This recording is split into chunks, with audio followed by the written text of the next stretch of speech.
As a priest confessor, I'm humbled by those who come and admit that at times they have lost their way, their hearts had hardened, that they had closed their eyes or shut their ears to the ways of the Lord, even though, as we heard today, that walking in the ways of the Lord is to our advantage and will lead us to prosperity.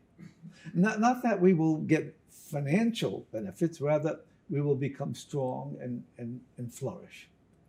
But even with knowing this, we sometimes miss the mark and we sin.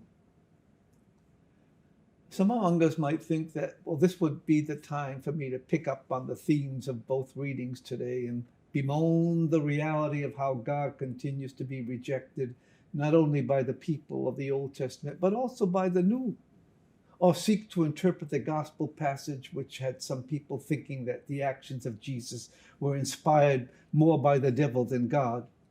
Not so. I will do neither. Instead, I will focus on the sinner who comes to have his or her heart massaged by the grace of God.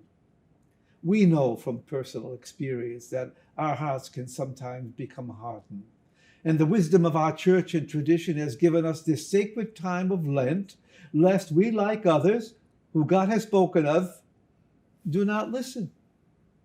Lent's a time for us to listen.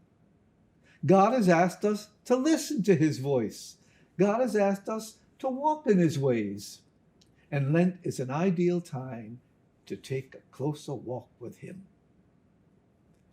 I think we can agree that it is easy to fall away from God's words. Scripture, past and present, has demonstrated this. The prophets railed against it.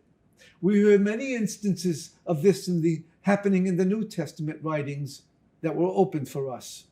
People fell victim to fake news then, and it is still happening.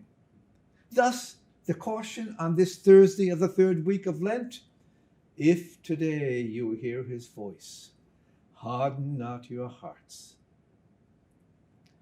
In the remaining days of Lent, let us resolve to renew the covenant we have with God, to recall his words that he said he would be our God if we would be his people.